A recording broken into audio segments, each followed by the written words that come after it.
And this is one of the victims of today's tragedy in Collierville, killed in today's grocery store mass shooting.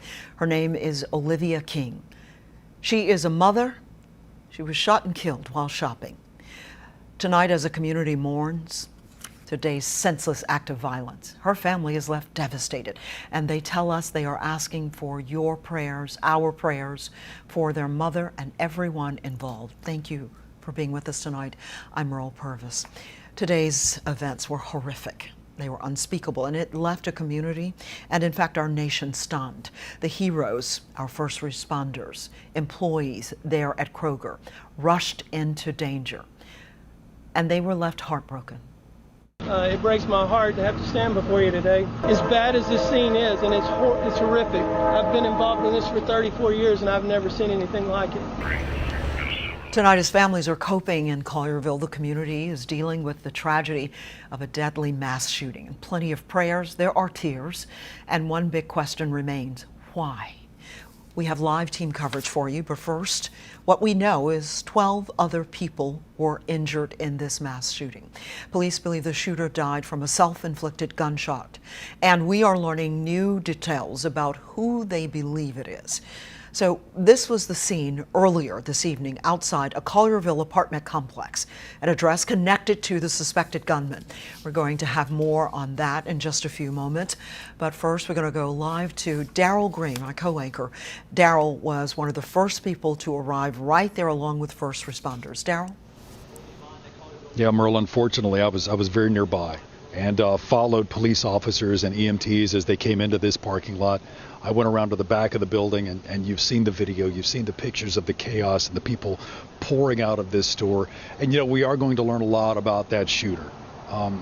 It's very typical for everyone to fixate on the shooter at first when something like this happens. But the victims tonight, and not just the 13 who were shot, but all 44 Kroger employees here are victims. Everyone who was in this store behind me here on New Mahalia Road in Collierville, they're victims. And this is something that they're going to carry with them for the rest of their lives. Whether they saw some of the grotesque nature of what a weapon can do in the wrong hands, or whether they were just ushered out of the building in a panic. This is something that's going to scar them. They can't help it. It's just a matter of fact. So let's focus our prayers and our thoughts really on those victims tonight. Now, as for that shooter, we did find out that he works for a vendor. We've got that confirmed through law enforcement sources, plus a couple of different sources here in Collierville. That individual did work for a vendor inside this Kroger store, not a direct Kroger employee. So we were able to clear that up. FOX13's Tom Dees, as you pointed out, is at an apartment complex very near this store right now, and he's watching as agents go in and out of an apartment, or at least are staking out that apartment, waiting on a warrant to be served in that area. I'll let Tom cover the details of that, but we do know that this was a man who at least lived locally. The scene here when I drove up, as I said, was I drove up. I thought it was a fire. I thought there was a fire inside the Kroger. That was my first thought, because you see fire trucks, EMTs, police officers at a big store like this. You don't think massive shooter or mass shooter, because just a couple of months ago there was a fire in the Target across the street from this store. But as I got here and went around back, I noticed that they were helping individuals out of the store who had been injured, massively injured, bleeding. 4 people that I saw being treated on the ground just in back of this store. There was another individual in the front of the store who also had a traumatic gunshot wound. You talked about Miss Olivia King, Merle. As a matter of fact, if we could pop up her picture again, I know we've got it. Miss King was shopping here today, caught a bullet, according to her son, in a social media post. Her son wanted this out there. Was shot in the chest. He said he did not believe that this information should be glossed over, that this woman, the love of his life, his mother, was shot in the chest, and she died from that gunshot wound. He said that in his post that he's tired of scenes like this and stories like this being sanitized. He thinks that the graphic nature can shock people into a reality and a sense of awareness.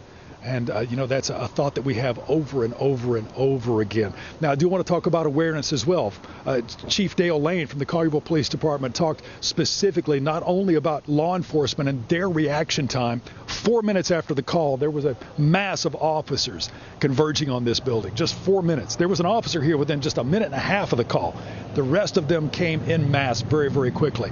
But law enforcement weren't the only ones to act quickly and help save lives. I talked to one Kroger source who told me that they do go through active shooter training, and that paid off in a big way today, Merle. And I can promise you those Kroger employees inside this store saved lives today, Merle. No kidding. Thank you so much, DG.